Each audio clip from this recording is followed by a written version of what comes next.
역대하 33장 1절에서 9절까지입니다. 33장 1절로 9절 같이 있습니다. 므낫세가 왕위에 오를 때 나이가 12세라 예루살렘에서 55년 동안 다스리며 여호와 보시기에 악을 행하여 여호와께서 이스라엘 자손 앞에서 쫓아내신 이방 사람들이 가증한 일을 본받아 그의 아버지 히스기야가 헐어버린 산당을 다시 세우며 바알들을 위하여 제단을 쌓으며 아세라 목상을 만들며 하늘의 모든 1월 성신을 경배하여 섬기며 여호와께서 전에 이르시기를 내가 내 이름을 예루살렘에 영원히 두리라 하신 여호와의 전에 제단을 쌓고 또 여호와의 전투 마당에 하늘의 1월 성신을 위하여 제단들을 쌓고 또 흰놈의 아들 골짜기에서 그의 아들들을 불 가운데로 지나가게 하며 또 점치며 사술과 요술을 행하며 신접한 자와 박수를 신임하여 여호와 보시기에 악을 많이 행하여 여호와를 진노하게 하였으며 또 자기가 만든 아로 새긴 목상을 하나님의 전에 세웠더라. 옛적에 하나님이 이 성전에 대하여 다윗과 그의 아들 솔로몬에게 이르시기를 내가 이스라엘 모든 지파 중에서 택한 이 성전과 예루살렘에 내 이름을 영원히 둘지라. 만일 이스라엘 사람이 내가 명령한 일들 곧 모세를 통하여 전한 모든 율법과 율례와 규례를 지켜 행하면 내가 그들의 발로 다시는 그의 조상들에게 정하여 준 땅에서 옮기지 않게 하리라 하셨으나 유다와 예루살렘 주민의 므낫세의 게임을 받고 악을 행한 것이 여호와께서 이스라엘 자손 앞에서 멸하신 모든 나라보다 더욱 심하였더라. 교만과 자녀 교육의 부재가 가져온 비극. 하나님의 나라와 의를 먼저 구했고 하나님 앞에서 정직히 행하였던 히스기야. 부와 영광, 재산이 많아지고 모든 일이 형통하게 되었을 때 은혜를 잊어버렸어요. 은혜를 보답하지 못하고 결국 교만의 덫에 걸려 넘어지고 말았죠. 그의 뒤를 이어 므낫세가 왕위에 오르게 되었습니다. 왜 므낫세가 왕이 될 수밖에 없었을까? 이것도 의문이에요. 아주 패역한 왕이네요. 므낫세가 12세의 왕위에 올라 55년을 치리하였더라 그랬네요. 12살의 왕이 됐어요. 55년이면 유다 왕 중에서 가장 오랫동안 치리한 사람이에요. 재위기간이 가장 길어. 그런데 그 많은 시간을 우상 숭배하며 살았어요. 그러다가 50년 되던 해에 아수르의 침공을 받아서 바벨론으로 끌려가요. 그러니까 히스기야를 통해서 하신 말씀이 구체화되는 거죠. 끌려갔다가 거기서 이제 회개하고 돌아오거든요. 근데 너무 오랜 시간 동안 우상 숭배에 빠져서 시간을 낭비하고 살았어요. 우리가 계속 묵상되는 바이지만 오래 산다고 다 좋은 게 아니에요. 어떻게 사느냐가 중요하죠. 어떻게 사느냐. 55년 최고 오랜 시간 동안 재위했다. 그런 건 자랑스러운 일이 아닙니다. 어떻게 살아가느냐가 중요하죠. 오래 살수록 부패할 확률이 많아요. 그건 뭐 거의 틀림없습니다. 그래서 우리가 요새 뭐 100세 시대 많이 얘기하는데 너무 세상에 영향받을 거 없고요. 오래 사는 게 중요한 게 아니라 어떤 모습으로 살아갈 것인가. 이게 훨씬 더 중요하다. 여기에 초점을 맞춰야 돼요.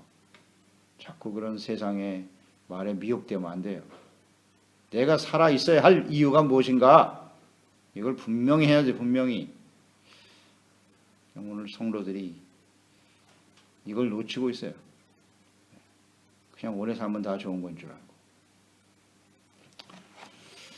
사명과 살아야 할 이유를 알고 살아야죠. 여호와 보시기에 악을 행하여 여호와께서 이스라엘 자손 앞에서 쫓아내신 이방 사람들의 가증한 일을 본받아 그랬어요. 참 기이한 일이에요. 이 히스기야와 같은 성군 밑에서 이런 므낫세와 같은 패역한 아들이 있다니. 히스기야 아버지를 본받지 않고 이방 사람들이 가증한 우상 숭배를 따랐다. 하나님을 버렸어요.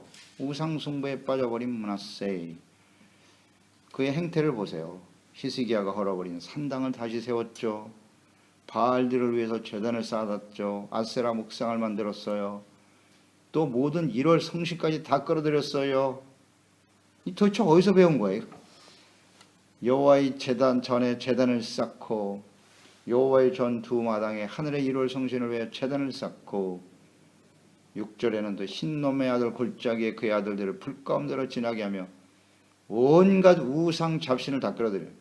또 거기다가 신접한 자와 박수 무당들을 신임해서 또 와, 이런 짓까지 하냐. 여호와 보시기에 악을 많이 행하여 여호와를 진노하게 하였으며 당연하죠. 히스기야 시대에 하나님을 바라게 섬겼던 그 삶이 그냥 한순간에 물거품이 되고 마네요. 물거품이 되어 버렸네요. 어떻게 이럴 수가 있을까? 한번 생각해 봐야 되지 않겠어요? 히스기야의 아들이 어떻게 이렇게 부패하고 타락하죠? 여기서 우리가 얻을 수 있는 교훈은 뭐냐?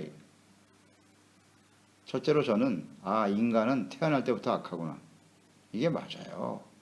아담과 하와의 후손들은 악합니다.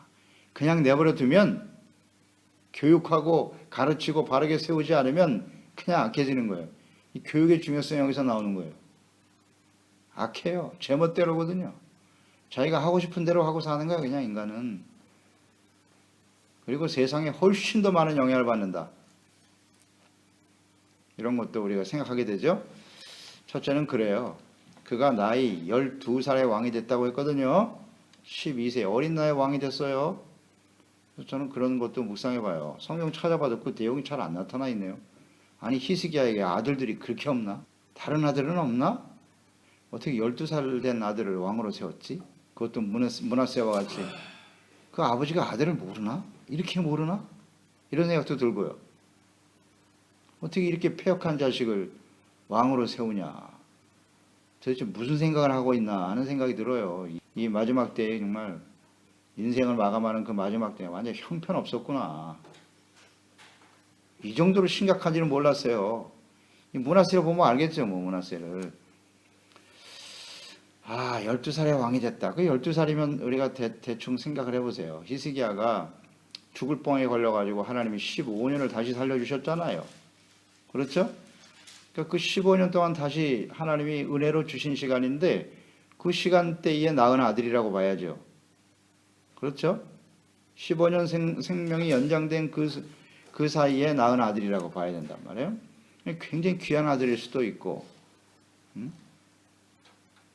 그럼 그 15년 동안 생명이 연장되었는데 그 시간 안에 태어난 아들 므낫세가 이렇게 형편이 없다? 그러면 히스기야는 그 15년 동안 뭐 한 거지? 이렇게 묵상이 되잖아요. 뭐 한 거예요, 그 15년 동안? 하나님이 생명을 연장시켜 줬는데. 어떻게 자녀를 이렇게 엉망으로 만들어 놓았나? 무슨 생각을 하고 살았지? 그런 생각을 하게 돼요. 그래서 하나님 말씀을 다시 묵상해 보면 히스기야가 죽게 되었을 때 평소에는 그 이전에는 아주 신실한 왕이었단 말이에요. 하나님이 보시기에 뭐 이런 히스기야 같은 사람은 쉽지 않아요. 철저하게 말씀 중심으로 성전과 예배가 중심이 되고 제사장들을 바르게 세우고 하나님께 나가서 겸손히 기도하고 주님을 믿고 의지하는 아주 신실한 왕이었는데 부와 영광, 형통한 시절, 교만했던 그러니까 그 이후에 그가 이렇게 부패하고 타락했단 말이에요. 따라서 이 12살짜리 므낫세는 그 이전에 히스기야가 이전에 하나님을 잘 섬겼던 시대에 태어난 아들이 아니고 부와 영광이 가득하고 재산이 많고 교만해졌을 때 태어난 아들이에요. 그러니까 그 아버지 이전의 모습을 보질 못한 거야. 이 아들이. 부와 영광을 누리며 교만해진 아버지의 모습만 보고 자랐구나. 뭐 이렇게밖에 생각할 수가 없어요. 12살이니까. 고생도 안 해봤을 것이고 또 제대로 된 교육도 못 받았고 아버지가 교만해져가지고 엉뚱한 생각하고 있으니. 자, 그래서 그 히스기야가 죽게 되었을 때를 한번 다시 묵상해 보면 우리가 32장에서 봤죠. 역대하 32장 24절 25절에 보면 그때에 히스기야가 병들어 죽게 되었으므로 여호와께 기도하며 여호와께서 그에게 대답하시고 또 이적을 보이셨으나 히스기야가 마음이 교만하여 그 받은 은혜를 보답하지 아니하므로 진노가 그 유다와 예루살렘에 내리게 되었다. 이렇게 되어 있잖아요. 그러니까 그가 병들어 죽게 되었는데 왜 하나님께서 그를 죽게 하셨을까? 이런 걸 생각하게 되고요.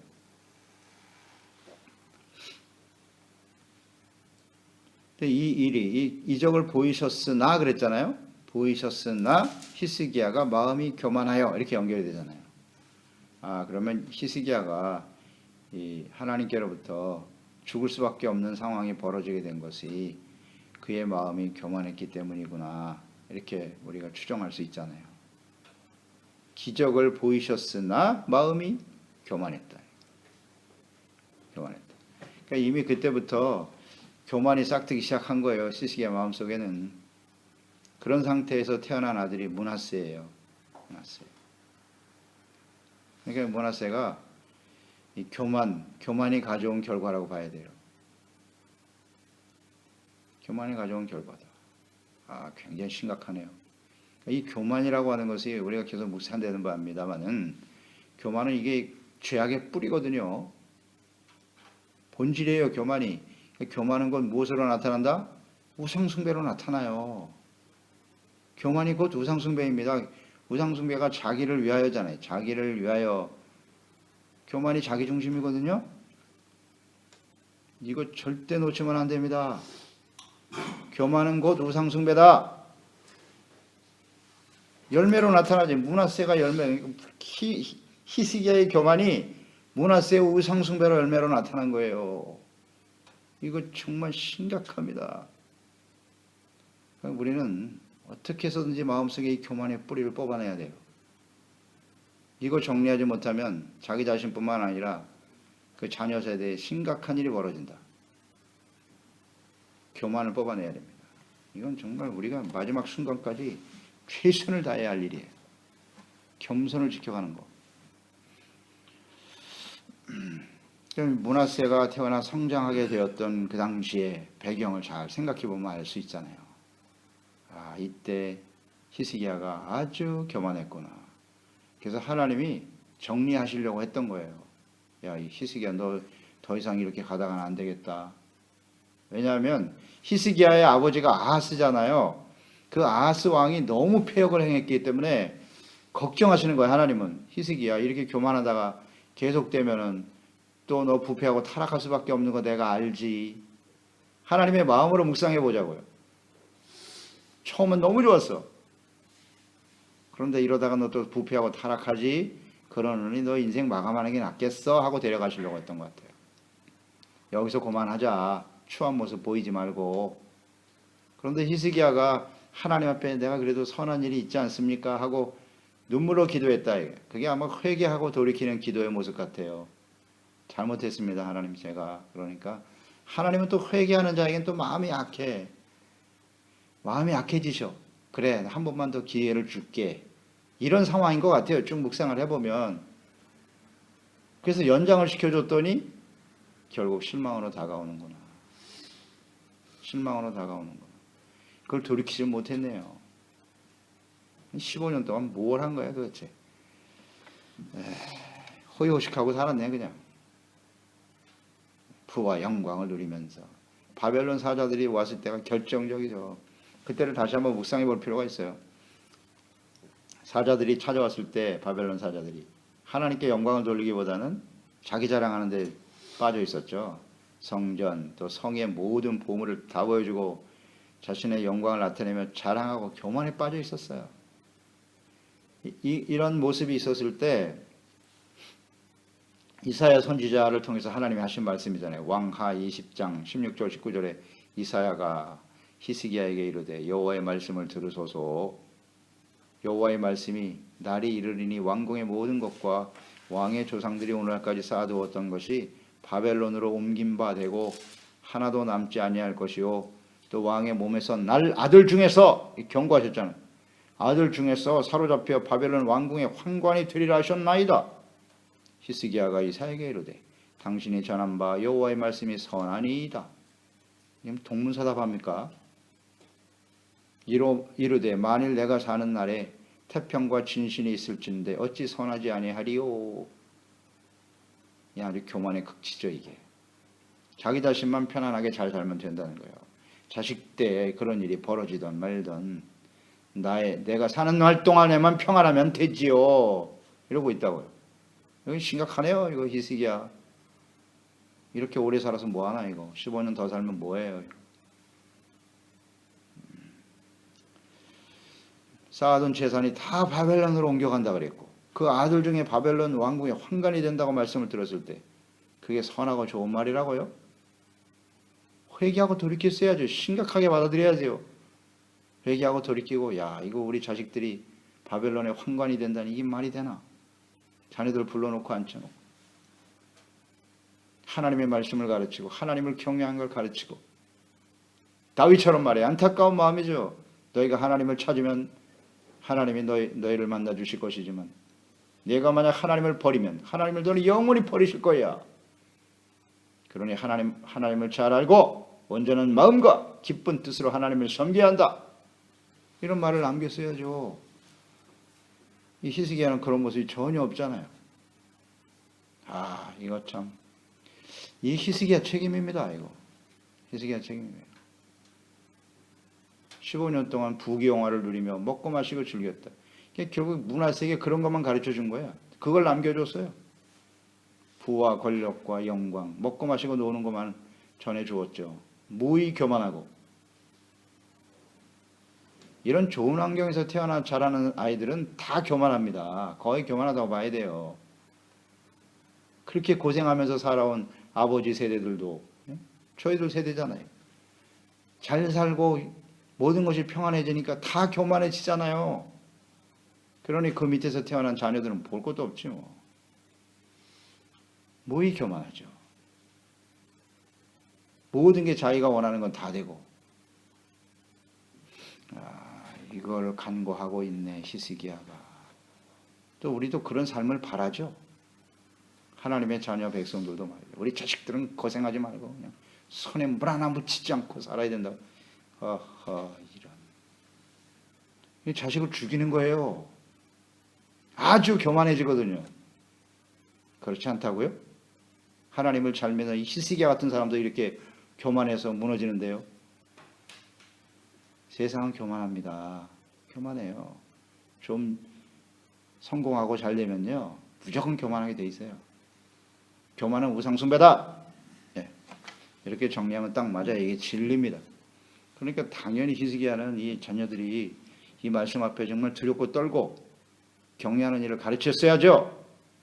신명기 6장 5절로 7절 하나님이 모세를 통해서 정말 강조하고 우려하셨던 거잖아요. 너는 마음을 다하고 뜻을 다해 힘을 다하여 네 하나님 여호와를 사랑하라. 오늘 내가 네게 명령하는 이 말씀을 너는 마음에 새기고 네 자녀에게 부지런히 가르치며 집에 앉아 있을 때든지 길을 갈 때든지 누워 있을 때든지 일어날 때든지 이 말씀을 강론해야 한다고 강조하고 또 강조했죠. 근데 그 우려가 현실로 나타나고 말았죠. 가나안 땅 들어가자마자 가르치질 않아. 그 세대가 죽고 나니까 사사시대가 찾아온 거예요. 그래서 모세가 여호수아와 이스라엘 백성들을 세워놓고요. 생을 마감하는 마지막 장면이죠. 유언과 같은 말씀이에요. 신명기 32장에 45절 47절 모세가 이 모든 말씀을 온 이스라엘에게 말하기를 마치고 그 다음에 죽거든요. 그들에게 이르되 내가 오늘 너희에게 증언한 모든 말을 너희 마음에 두고 너희 자녀에게 명령하여 이 율법의 모든 말씀을 지켜 행하게 하라. 이는 너희에게 헛된 일이 아니야. 이건 결코 헛된 일이 아니야. 너희의 생명이니 이 일로 말미암아 너희가 요단을 건너가 차지할 그 땅에서 너희의 날이 장구하리라. 장구하려면 자녀들에게 이어져 가야 될 거 아니에요. 헛된 일이 아니라고 결코. 근데 이걸 헛된 일이라고 여기잖아요. 세상에서 교육받는 건 중요하지만 하나님의 말씀을 배우고 신앙생활을 바르게 하고 이게 가치 없는 일로 여겨진다. 헛된 지금 세상이 어떤 세상인데 이러면서 하나님 말씀과 주님을 섬기는 일을 게을리하게 만들어요. 헛된 일이라고 여긴다. 절대 아니라고 하잖아요. 생명이라고. 너희 이것이 생명이야. 이 말씀을 듣고 배우면 사는 거고 그렇지 않으면 죽는다. 엄중한 말씀이죠. 따라서 우리는 생의 마지막까지 힘써야 할 일이 뭐겠어요? 하나님을 사랑하고 자녀들에게 부지런히 가르쳐야죠. 그래서 우리의 생명이 연장되고 있는 것입니다. 알고 있나요? 그 사명을 다하라고 지금 하나님께서 우리 살려주고 있는 겁니다. 그렇지 않으면 뭐 벌써 끝날 인생들이죠. 무슨 의미가 있습니까 우리가? 오래되면 오래될수록 더 부패하고 정신은 몽롱해지고 부끄러운 모습으로 인생 마감할 게 뻔한데 마지막 순간까지 우리가 해야 할 사명이 뭔가 이거 분명히 알고 부지런히 가르쳐야지. 부지런히 가르쳐야지. 그냥 내버려 두잖아요. 그냥 희석이야. 완전히 무관심해요. 관심 없어요. 잘 먹고 잘 살게 해주면 되지 뭐. 가르치고 이끌어가야 될 부모들이 자녀들 눈치만 보고 있잖아요. 참 안타까운 일이죠. 똑바로 가르쳐야 돼. 결국 이 히스기야가 나라를 잘 다스렸죠. 하나님이 다스리시는 율법으로 성전을 바르게 세우고 제사를 바르게 세우고 나라를 바르게 세우고 하나님의 백성이 되게 하는 일은 참 힘쓰고 잘했는데 정작 자신의 가정은 잘 돌보지를 못했네요. 하나님의 말씀에 온전히 순종하지 못해서요. 이건 하나님의 명령이잖아요. 똑바로 가르치라고. 여러분 자녀 교육은 하나님의 명령입니다. 우리의 무슨 선택이 아니에요. 명령이에요. 명령. 반드시 해야 할 일이에요. 반드시. 우리 자녀들에 대한 하나님의 명령을 잘 순종해 나중에 하나님 앞에 서서 이 부분에 대해서 평가를 받게 된다고요. 명령이니까. 이걸 어떻게 난 잘 실천하고 순종하며 살아왔는가? 여기 우리 자신을 살펴봐야 되겠고요. 이것은 므낫세 한 사람으로 끝날 일이 아니에요. 9절로 보세요. 9절에 유다와 예루살렘 주민이 므낫세의 꾀임을 받고 미혹을 받아서 악을 행한 것이 여호와께서 이스라엘 자손 앞에서 멸하신 모든 나라보다 더욱 심하였더라. 이 왕 하나가 잘못되니까 이 백성들 전체가 다 우상 숭배의 유혹을 받아서 다 죽는 겁니다. 히스기야가 이런 생각을 했나요? 그냥 권력과 영광만 넘겨주면 되는 거예요? 네, 안타깝네. 그래서 다 죽는 겁니다. 그래서 지도자가 중요한 거예요. 지도자가 부패하고 썩어버리면 그 뭐 나머지 다 썩는 거세요. 볼 것도 없지. 다 썩어요, 다 썩어. 의롭지 못한 사람, 정직하지 못한 사람이 세상에 그런 사람 찾아보기 쉽지 않겠지만, 그래서 세상은 점점 그렇게 마지막 심판을 향해서 달려가는 겁니다. 나라를 걱정할 일이 아니고요. 우리 가정이 중요해요. 지금 히스기야 보세요. 나라는 바르게 세운다고 하고 정작 자신의 가정을 다스리지 못하니까 엄청난 비극이 찾아오잖아요. 그러니까 우리는 우리 교회 안에서 계속 강조되지만 우리 교회를 바르게 세우는 게 이 마지막 때 해야 할 일이에요. 그리고 우리 가정 자녀들을 바르게 세우는 일에 힘써야 돼요. 이것 때문에 끊임없이 기도해야 되고 우리의 주어진 사명이다 생각하고 힘써야 된다. 깨닫게 됩니다. 기도하십니다. 하나님 아버지, 히스기야 이후에 므낫세가 왕위를 이어받았는데요. 이 어린 아들이잖아요. 12살. 이거 어디서 이런 패역함을 배웠나? 히스기야의 영향이 굉장히 컸을 것이고 그의 엄마는 또 누군가? 이것도 굉장히 또 관심이 되는 부분이에요. 그 자녀들 교육은 엄마의 영향이 굉장히 큰데 이것도 영향이 있었을 것 같고요. 전혀 교육받지 못한 교만을 이어받았어요. 하나님을 경외하는 삶을 이어받아야 되는데 교만으로 인생을 마감했던 히스기야가 결국 그 아들 므낫세에게 교만을 유산으로 남겼네요. 그 결과는 우상 숭배, 온갖 우상으로 나타나게 될 수밖에 없었다. 이것이 우리에게 아주 중요한 교훈을 줍니다. 앞으로 우리에게 주어진 인생이 얼마나 될지 모르겠지만 하나님이여 우리가 해야 할 일이 무엇이겠습니까? 먼저 우리 교회와 가정을 바르게 세워야 해요. 이 일에 우리가 최선을 다해야 됩니다. 부지런히 가르치고 하나님을 경외하는 것을 잘 가르쳐 배워 예수 그리스도 안에서 주어진 왕 같은 제사장으로서의 정체성을 지켜가고 의와 진실함과 거룩함에 빛의 열매를 맺으며 빛의 자녀들과 같이 살아가는 이 일을 위해서 끊임없이 기도하고 성령의 도우심을 받는 우리 교회의 지체들, 우리 가정 자녀들이 다 되게 하여 주시옵소서.